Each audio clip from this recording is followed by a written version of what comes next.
BayRadio International on a Thursday. I'm Carol Sutherland, our bi-weekly feature now where we look into the property market here in Spain with our partners at Villalux. Romy's here. How you doing, Romy? I'm good, and you? Yeah, we're seeing you everywhere. You're so busy at the moment. On all of the Facebook pages to do with BayRadio and with Villalux, and we keep hearing you all the time as well. You just said you hear yourself everywhere you go. I know, it becomes a bit annoying after a while. You're quite famous, though, because people now actually come in and ask for you by name. Yeah, I guess what we're doing, it's working out the way we expected it, so that's great. We've been busy again this week. Inundated. Yeah. Running around, I know. So plenty going on in the market, selling, buying, owning and renting properties here in Spain. So if you're listening and thinking about moving, if you've moved or even lived here for longer, our regular updates are for you. Looking at something which I know very little about. As we do more and more of this, I realise that I know less and less about property and markets in Spain. National capital gains tax. Right. Yes. What is it exactly, first of all? It's a tax you pay on the net profit of owning a property, with sale of your property. And there's a lot of sellers that ask us that question once they get to sell the property, especially when we're talking about price. It's like, okay, what can we expect that the capital gains tax will be? Because, of course... There's a formula, I guess. There is, some sort of a formula. And it's really important to take that into consideration, because in the end, you're going to have to pay that over the price. And it's going to be a cost you have to kind of calculate in. So we're including things like VAT, land registry fees, property transfer tax, legal and notary fees, all of that you have to deduct from the final sale price. Yeah, so those are all costs you can deduct. So basically, it's like as well, if you did any improvements on your home, if you did, you construct an extra part onto it, or all these things, you can deduct them from it. So the formula is quite simple. It's the price you sold your property for minus the price you purchased it for minus any additional costs and expenses you've had. You deduct all that, and then of course a number comes out of that, and over that number you pay a certain percentage tax. So there is kind of like a breakdown for it. It depends as well whether you are a Spanish resident, an EU resident, or a non-EU resident. The percentages, different percentages. Exactly. So if you're a Spanish resident, you pay 19% for up to 6,000 euros of profit. For 6,000 to 50,000 euros profit over that amount, you pay 21%. And if you have a profit of 50,000 euros and up, or basically from 50,000 euros and higher, you pay 23% over that amount, that part. Are there any kind of concessions depending on age or whatever with that? There actually are. So there's a few concessions. First of all, if you reinvest in a new home, so that's one of them. Then, of course, if you are over the age of 65 and if you have lived in the property for more than 3 years.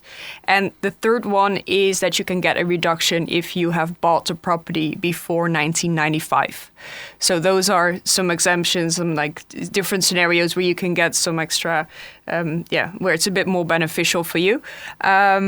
Now, we've spoken about, of course, the Spanish residents, but if you are, which a lot of second home owners are, of course, if you are not a Spanish resident, but you are an EU resident, then you pay a flat rate of 19%. This means that people from outside the EU are going to have their own rate, doesn't it? It actually, yeah, exactly. It means that. So if you're outside of the EU, you pay 24%.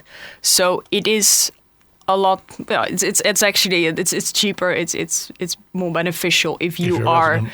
At least an EU resident. Any other exemptions, perhaps, for people from that sort of thing? For residents that live in the country in the EU, have a tax agreement with Spain. Yeah, there's tax agreements. Exactly. It's a double taxation agreements. So that means, imagine if you are. I always use the Netherlands as a reference because, of course, I'm from there. So if you're a Dutch resident, you have a second home here in Spain which you sold. That means that the tax you have paid to Spain over that property, because you have to pay it to Spain because your property is in Spain, that will be deducted from the tax you would have to pay for that property in the Netherlands. So you never pay tax double. Okay. It's a little bit of a minefield, and I'm guessing that anybody who's about to go through a sale would want to have some professional advice to help them through all of that. Yeah, sure. I mean, it is really important, like I said, to take that into consideration. And of course, there's a lot of British at this moment that think about selling. of course, after Brexit, all of a sudden they're not an EU resident anymore, but a non-EU resident, which means that the percentage went up. So there's all these kind of things that they have to keep into consideration. Of course, it's a tax. We gotta pay it, but know where you stand. Yeah, that always helps. It's interesting, isn't it? Well, we're looking, of course, in the last couple of days at the European elections, which are across this weekend, and you kind of then start to think about, okay, so we've seen more Dutch people move into, say, the Javea area. Well, since the pandemic, I would say, perhaps we've seen quite a large influx, haven't we? And then you start thinking about, okay, well, it was predominantly a Brit area before, and then what about the other areas? Traditionally, you would say that perhaps places like Altea and Calpe have a large Scandinavian, but also a large Russian and Ukrainian presence, don't they? Certainly Altea Hills, for instance. Yeah, no, it's true. And it's really, I mean, you got these different towns here, let's say the Costa Blanca North, because that's where we at. But every town has their own nationality. It's kind of like, it's on top, basically. And so here in Javea used to be Brits, as you were saying. Now we see a lot of Dutch. It's the same in Moraira. But when you go to Denia, just over the Mongo, that there's a lot of Germans, for history as well. And actually, the other day, I heard somebody saying that there's a lot of Ukrainians over there as well at this moment. Of course, a lot more Spanish residents. So it's two towns really close to each other. But there's a difference in demographics and like nationalities. And southern Costa Blanca as well, because Torrevieja used to be quite a lot of Brits as well, pre-pandemic and pre-Brexit. And now it's slightly changed. I think there are more Russian and Ukrainians in that area as well. Yeah. And of course, when you go to Albeer, I mean, that in history, it was always been like kind of like a Dutch hub, to call it like that. You know, if you want to go to like the big Dutch supermarket, you go down there in Alpha P. So that's always been like that. Yeah, like you say, like Altea has a lot of Russians. So there's a lot of different nationalities going on here. It's a bit of creep, isn't it? The more you get, then the more people know other people who are at home and thinking about. We were just talking to a Dutch guy today, weren't we? True. Who was looking around this particular area because somebody he knows has got a place in Anithea. So it's just like more and more people who come know more and more people, and then you get this sort of influx of different nationalities. There are a lot of great places to live on the Costa Blanca: Orihuela, Torrevieja, Benidorm, Rojales, Elche, in the Marina Alta, and it's probably the most popular part of Spain outside of Madrid and Barcelona for expats. Yeah, I was actually talking to, I was on a viewing today, and I was talking to somebody from another agency. They were a bit more down south. I think they're in Calpe, actually. And they were talking about the same thing, because one of the people, he was from Madrid, and it was a British guy. And he was saying that he really believed that we're living in the best part of Spain, climate-wise, nature-wise, just the lifestyle. He was saying, in Madrid, he would have to sometimes, he would live 20 minutes away from his work, but some days it could be 3 hours, depending on the traffic. Absolutely. Whereas here, it's a lot more calm. You come off work, you can still do things, and I think, that all leads to this increase. My daughter frequently refers to it as living on holiday. Little does she know, Yeah, I know. We're all still working. We're still running around and working. Yeah, exactly. In July, when we step out of the office, you see everybody celebrating. But I quite like that, actually. I always like it when that comes around, because it gives you, it's a happy feeling. Well, I tell you what, since the programme moved from 3 to 7, now 2 till 6, I've really noticed it. That extra hour on the end. Yeah. It kind of, and I'm actually probably enjoying it more of the Costa Blanca than I have done in the past because of that. Just getting that, and it got lighter at the same time as we changed the time of the programme. Yes, so, and there's plenty to do here. It's still great place to live. Cost of living, okay, a little bit more than it used to be, but still not too bad, especially compared to other parts of Northern Europe. Yes, and of course, when you drive 20 minutes inland, all of a sudden the prices drop. You can still get the menu Lia for, what is it, like 12 euros. 12 euros, exactly. So, it's all still within reach. And of course, if you want to dine at the fancy restaurant in Javea, for example, you're going to pay for that. But there's still a lot of options. You remember that? Yeah, I do remember. Yeah, because I remember the bill. Exactly. But there are actually, even in a few places down near the bus station, and maybe and also up in the old town, you can get a 12 euro lunch del dia with 3 courses. They do still exist. You can, they do. Yeah. No, that's good. In the end, that's the Spain we kind of knew from back in days, right? You get these deals and it's good food.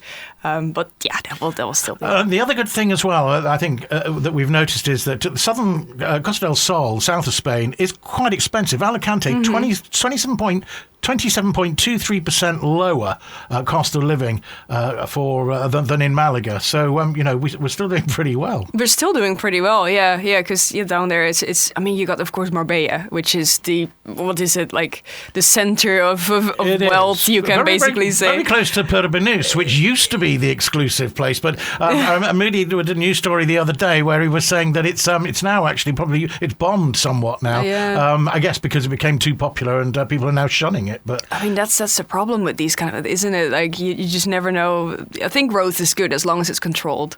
It's that way. Well, we're seeing some of that, aren't we? I was talking just yesterday to Antonio Pellicer and Heredia, and basically we were talking about the fact that some towns are now not issuing new tourist licenses, so the properties that have them, but no new ones. Certainly for a year in Altea, for instance, they've stopped that for the time being. There's some rules in Alicante City and some rules coming up in Valencia City too. Yeah. But also, contrary to that, there are also the fact that the Valencia government is now talking about introducing some social housing or cost of housing that people can afford, or affordable housing. That's the word I was looking for, because otherwise we're not going to be able to support the tourists that are coming here for their holidays because we won't have the people to work. So unless they all start working. I mean, it's always a discussion, isn't it? But it definitely does affect a region because the tourist licenses, without tourist license, you cannot rent your property out during the summer months because that's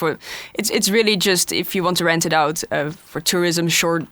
What is it? Airbnb, things exactly. like that. And we've seen obviously a huge influx of that since the pandemic because, just as people just want to get away and do things now because they do it way more than they might have done in the past. But it's now a case of, now I'm free, I can get out and do stuff. And it really is working. People that have those sorts of properties are making a bomb. They really are. It's all good as long as there's a balance, basically. Yeah, no, but that's what it is good as long as there's a balance, and I think it's kind of tipped over to one side at one point in some places. But we've seen there have been 2 or 3 places in the news recently. But I think local governments are trying to get on top of it and trying to work out some kind of happy medium and some kind of balance, which would be good for us all. Meanwhile, we've been talking about Airbnb and renting there, but on the sales front, new listings are coming up all the time. You've been working on some videos highlighting this area. Yeah, so what we try to do is we try to create dedicated videos for certain areas in Javea. Well, our goal is to really cover almost every area because Javea is actually quite big. A lot of people don't realize it because it's a small town here on the Costa Blanca. But I think if you're on the Mongo, which is one side, and you go to Balconamar, which is the other side, I mean, you'll be in a car for 30 minutes. Well, in between, at least, you've got the Arenal beach, you've got the port, you've got the old town. It's like 3 towns in one, and then all the urbanizations on top. So. Exactly, yeah. So there's a lot of clients that come in and they ask us, well, what's the best area? Where should I look for? And our answers are actually always the same. It's like there's not such a thing as like a bad area. It really depends on... It's on the individual, what they want, exactly, if they want to live there all year round, if they want to rent it out, etc., etc. So because of that, we decided to make videos of all the different areas, highlighting, what types of residents are living there, for who would it be great, like all these kind of things. So we've been working on one this week about the area of Las Laderas. So we've had a tour of the new location of XIC College, which they're going to open there in, I think it was August, they said. And so, we had a tour with Richard, with the headmaster. We had a conversation with the president of the urbanization about the residents and all the plans and everything. That's great. And we really try to provide everybody that's looking to buy in Javea with that information. And insight. And certainly things like schools are quite important, obviously, for a lot of people that are moving now because, we've seen that age of people moving to the Costa Blanca drop from the sort of the 60 to 70. And now the average age is 55 and below. And we're seeing, obviously, that those people have children and a lot of families are quite full. No, it's true. There's a lot of families that we're dealing with on a daily basis as well. Like actually younger people with little children. That's that's fairly common right now. Whereas I think it used to be pensioners. The old people 55 and older, and now it's the average age of buyers is becoming lower right now. So we kind of want to, of course, serve them as well. So those videos are upon the Villalux website? Not yet. We're still going to have to finish them. We are still looking actually for a property in Las Laderas, which we could cover in that area tour. It would be perfect if the house is for sale, of course, because that way, you'll be able to promote it as well, while giving people the information. So if anybody is listening right now and has something for sale in that area, get in touch with us, because we could definitely. We would love to be able to showcase that in an area video. And you can get an idea of those showcase videos that you've done in the past on some of the houses. They're pretty impressive. You've still got an offer as well, haven't you, at the moment? Yeah, for sales. Yes. You mean for the 3%? Yeah. So what we charge 3% commission on our exclusive listings.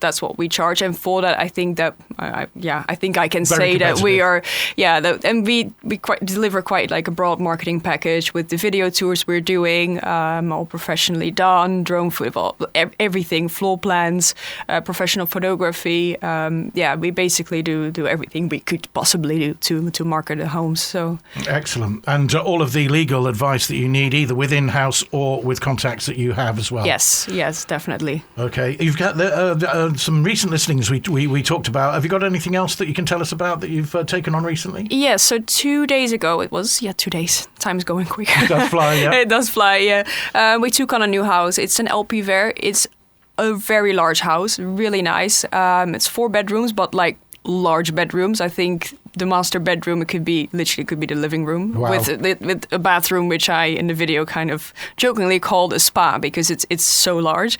But it's a nice house, beautiful views, sea view, Mongo, Old Town, Arnal, and it's just actually gone on the website, and it's listed at 1.495 million. I'm looking at it now. It's amazing. It's a really nice one. So again, if anybody sees it, is interested, reach out, and we can provide with further details. Okay, anything you'd like to find out about the properties Villalux has available, www.villalux.com. You can call Romy or Max. They are on 965 794 059. See, I'm remembering it now, and I've still got it written in front of me in case. I just leave that up to you from now on. You can stay on top of all the latest developments on living here and owning a property in Spain on BayRadio International twice a month. Also find us on our BayRadio and Villalux YouTube channels and our websites and social media. And if you've any questions about anything you've heard today or anything else on the subject, then please contact us via WhatsApp 684 455 844 or email studio@bayradio.fm, and we'll get Romy to bring you the answers in future programmes. Good to see you. Likewise. Thanks very much.